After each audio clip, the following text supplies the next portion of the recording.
Muy buenos días, muy buenas tardes, muy buenas noches. Soy Absalón San Clemente, su psicólogo transpersonal. Estamos en las Islas Británicas. Precisamente en este momento estoy viendo al edificio Grenfell, que me queda aquí al frente, donde fallecieron una cantidad de personas por negligencia del Estado, por realmente no invertir los recursos con conciencia en las grandes construcciones que se hacen aquí en las Islas Británicas.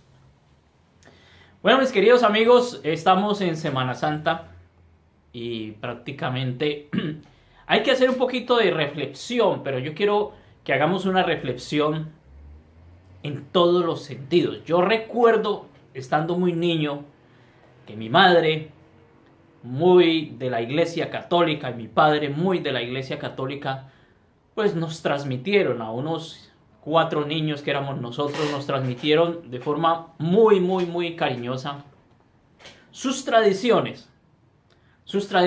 Y yo me pongo a analizar esas tradiciones religiosas, de dónde salieron. Yo me acuerdo que toda una vida yo iba a la iglesia católica en Colombia, en Tuluá, Valle, Colombia. Y resulta de que en esa iglesia repetíamos el mismo historial mecánico durante muchos años. Solamente había una pequeña excepción, muy pequeña, donde el sacerdote leía supuestamente un texto de la Biblia. Pero el resto era como si fuéramos loritos repitiendo, hasta uno va memorizando con el tiempo las canciones y ya sabe uno dónde van a dar un cambio a decir una determinada frase, pero era simplemente memoria. Y simplemente no nos permitían cuestionarnos, simplemente había que repetir el historial. Cuando pasa el tiempo, yo me preguntaba muchas cosas en Semana Santa, porque Semana Santa, mucho más atrás, era más rigurosa. Me acuerdo tanto que mis padres decían que no se podía comer carne. Y esto sí es un dato curioso, que si el sacerdote lo permitía y se le pagaba una cuota como indemnización, se podía comer algo de carne. Ahí empezó ya la sospecha mía a decir, esto ya se volvió un negocio o esto es un negocio en la realidad. ¿Qué está sucediendo? Porque ¿cómo es posible que los que tengan dinero puedan comer carne en Semana Santa? Y los que no tengamos dinero no podíamos comer sino pescado, que era lo máximo que se podía consumir. Bueno, pero uno se va haciendo inquietudes y va haciéndose preguntas cuando va pasando el tiempo. ¿De dónde salió la religión católica? Y nos dimos cuenta que salió de la época de Constantino, un hombre que simplemente vio que su madre tenía esa tradición. Él prácticamente era un perseguidor y luego ya la declaró como aceptada. Y a su ejército lo colocó con una cruz en sus símbolos, ustedes observan, en sus guerreros, e impuso la famosa Sagrada Inquisición. O sea, en el nombre de Jesús, en el nombre de Dios, empezaron pues ya a imponer algo que primero se rechazaba y luego él le dio por ensayar a ver cómo nos iba. Y pensando siempre en su madre, que le insistía mucho en que se vinculara y aceptara la iglesia y aceptara los rituales católicos. Y se impuso en Roma. Y montaron un papado, unos templos y unas cosas espectaculares, unas construcciones. Pero se hizo unos convenios con los estados. Siempre ha tenido unos convenios con el estado de administración y de imposición. Y entonces vamos un poquito más atrás sobre mis abuelos. Mis abuelos, mucho más atrás, seguramente en sus rituales religiosos aprendieron de otro, pero va uno ya con el tiempo a investigar la historia. Y resulta que América, que prácticamente es un paraíso, América tenía una serie de personajes que llamaban indígenas. Indígenas con sabiduría. La sabiduría, yo siempre la he dicho, es donde sencillamente el hombre no tiene sino que observar y darse cuenta quién es.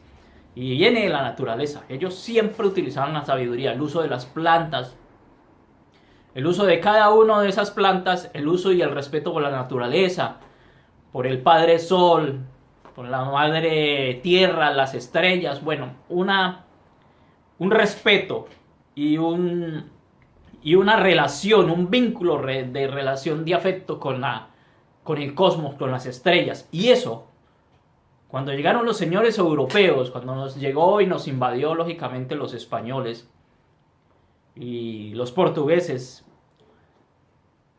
entonces empezaron a erradicar a través de lo que le llamaban Sagrada Inquisición toda esa sabiduría. Todo eso se extinguió.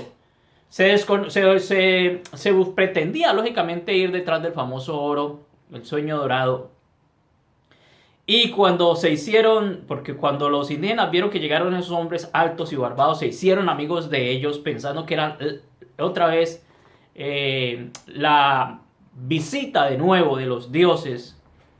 Entonces les dieron un trato muy especial y luego cuando ellos salen con sus trajes de oro a bailar, los europeos se enloquecen totalmente porque viven mucho del mundo de las formas, el mundo de la materia, el mundo de las cosas materiales, y empiezan a asesinar cada uno de esos indígenas que ellos curiosamente en su interior no encontraban la explicación por qué se enloqueció los invasores españoles, los invasores portugueses y luego toda Europa que empezó a invadir América.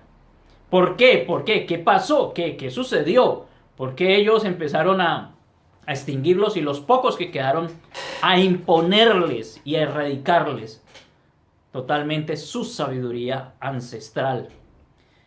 Y empezaron con la famosa Sagrada Inquisición, donde era imposible, es que donde yo pudiera percibir que ese otro personaje fuera mi vecino o no, tuviera algún rasgo de no aceptar algo impuesto, esto es algo muy claro, algo impuesto. Una cosa es que haya venido con nosotros, sino que fue mutilación de lo anterior, de la sabiduría ancestral, del contacto y el respeto con todo lo que es natural, e imposición de un nuevo sistema religioso, donde no se podía ni siquiera a través del régimen del terror mencionar que yo era respetador de las plantas, respetador de la fauna, utilización de la energía. Eso era herejía.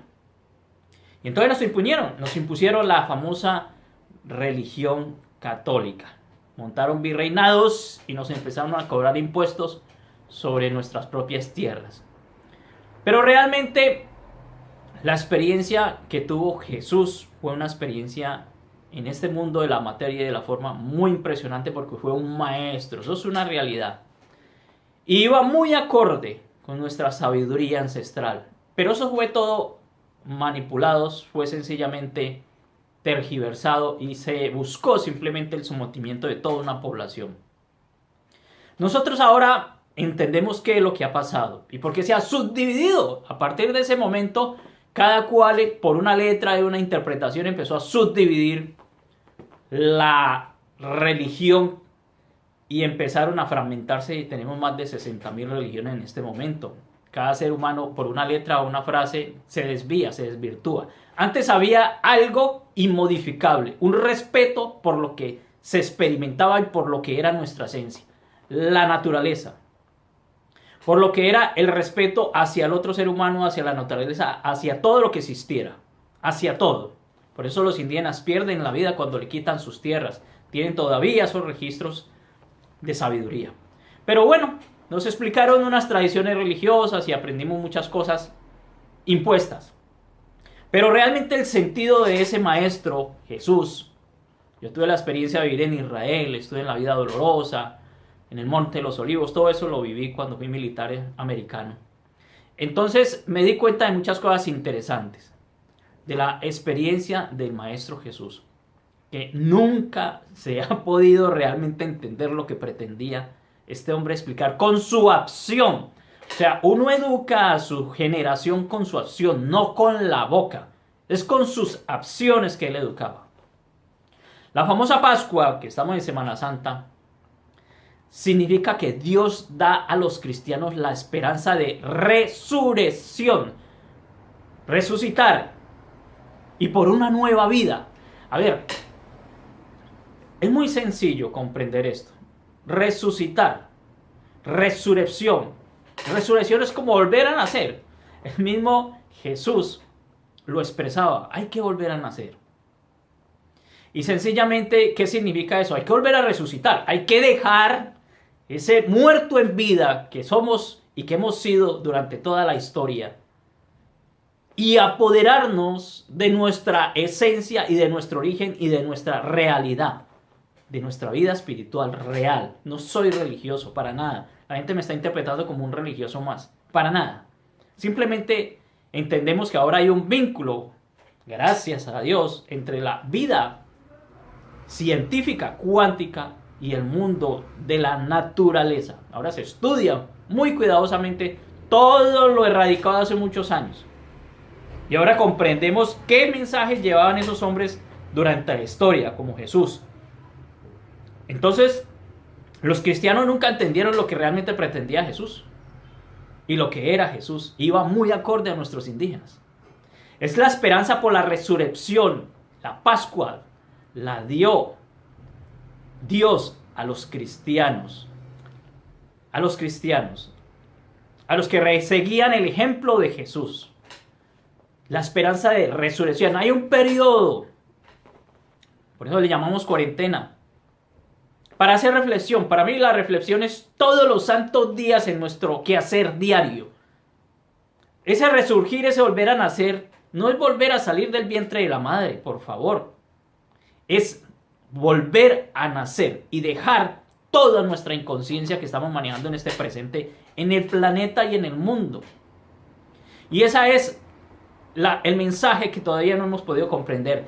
Cristianos, la esperanza por la resurrección. Ojo que ahí hay una manipulación increíble. Y por una nueva vida. Tú tienes que volver a ser tú y no tu inconsciencia o tus programaciones inconscientes que te tienen arruinado, infeliz en este mundo.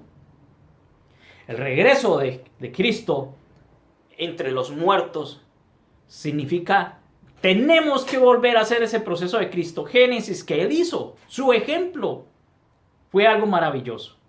Y los muertos, resurrección de Cristo entre los muertos, significa nosotros somos muertos en vida, totalmente infelices. Tenemos que resurgir y dejar eso, dejar de ser muertos en vida. Y volver a ser Cristo. Jesús, Cristo. Jesús el hombre hizo un proceso cristogénesis que nosotros tenemos que hacer y que tenemos que reflexionar en estas temporadas. Cristogénesis es hacer sencillamente como Jesús, que fue un modelo de cómo hacer las cosas, cómo interactuar, cómo respetarnos, cómo sanarnos, cómo sanar a otro ser humano, que tenemos un poder impresionante. Cuando él sanaba a personas, le preguntaban, maestro, ¿usted cómo hizo eso? Y él decía, ¿de qué se asombran si ustedes pueden hacer lo mismo? Lo que pasa es que no se identifican y no se dan cuenta quiénes son. Esa cristogénesis es una espiritualidad ya comprobada a nivel científico. Hacer cristogénesis es poder sanar a otro ser humano. Es cambiar esa imposición hecha durante muchos años y despertar de tanta mentira durante la historia. Despertar a una nueva vida, a la vida real de ese hombre que apareció y que dio un ejemplo. A la vida real de respetar al otro que soy yo. A la vida real del amor por el mundo, por el planeta, por el cosmos, por la tierra, por la naturaleza, por lo todo creado por esa energía inteligente. Mire que hay algo muy interesante. La Pascua se ubica siempre ubica la primera luna llena. La Pascua ubica siempre la primera luna llena. La primera luna llena. O sea, coincide la primera luna llena con la Pascua. ¿Qué significa eso?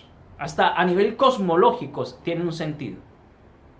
Nosotros tenemos que llenar, igual que la luna llena, de nosotros mismos. No necesitamos nada externo. Estamos llenos, pero tenemos que descubrirnos. Llenos de sabiduría. Somos una gota del océano de sabiduría, de inteligencia, de armonía, de paz. Tenemos que volver a hacer esa luna llena que coincide precisamente y que se ubica en la temporada de Pascua. Y luego se da el inicio de la primavera. Hay que hacer cambios. Comenzamos un nuevo ciclo. Todo ser humano debe comenzar un nuevo ciclo. Al fin y al cabo, todos los días estamos renovando células, tejidos, cambiando, pero no somos capaces de cambiar el pasado. No somos capaces de cambiar nuestra inconsciencia en este planeta, de poseer, de matar, de agredirnos todos los días al mismo tema. Nos vamos a separar, nos vamos a clasificar, vamos a poner más muros. Estupideces de la mente y del hombre egoico. Hay que dejar de ser ese muerto en vida, que se separa, que se clasifica, que se siente diferente, que se cree un endiosado. Tú eres Dios, pero no eres un endiosado. Dios es paz, es armonía, es respeto, es igualdad, es disfrute, es alegría, es conciencia, máxima conciencia. Si se dan cambios lunares, precisamente en la Pascua, significa cambios también en ti. Y el resurgir de una primavera, resurge como la primavera. Y sucede este fenómeno en el hemisferio norte y en el sur, surge el otoño. Es algo muy lindo. Todo ser humano tiene que hacer su cambio. No te quedes igual repitiendo historias dolorosas, repitiendo inconscientemente de masacres y de muertes. Ojo con mi Colombia, que lo quiero mucho. Los gobiernos tienen que ser sabios. Significa sabiduría, no conocimiento, no mentalidad. Significa corazón, conexión espiritual, corazón. Con la fuente, con la esencia, con lo que eres. Nadie se lleva nada. Nadie se lleva nada. Solamente venimos a tener una experiencia y a disfrutar de esta experiencia en un cuerpo físico que lógicamente se va a transformar. Pero ese cuerpo físico está a disposición tuyo para que lo uses en esta experiencia de vida y dejes una huella de lo que realmente hizo Jesús. Amaos los unos a los otros. Saludo a todos mis grandes amigos del ejército. Saludes a mi amiga Blanca Nubia. Saludes a toda mi gente de Venezuela con todo el cariño y con todo el respeto. Y esperamos que todo se transforme para bienestar. La tierra es de todos, no es de una sola persona. La gran ilusión, la gran estupidez de la mente es poseer. ¿Poseer qué? Te vas desnudo, mi querido amigo. Y estamos en Semana Santa es para hacer reflexión. Es para resucitar realmente. Es para volver a nacer. Es para llegar al punto máximo de yo ser el otro, respetarlo y hasta morir en mis bajas pasiones, en mi inconsciencia, en mi esclavitud impuesta y volver a ser yo. Espiritualidad. Hasta luego, mis queridos amigos, y espero que en esta Semana Santa sirva realmente para que hagamos esta reflexión. Un beso para todos.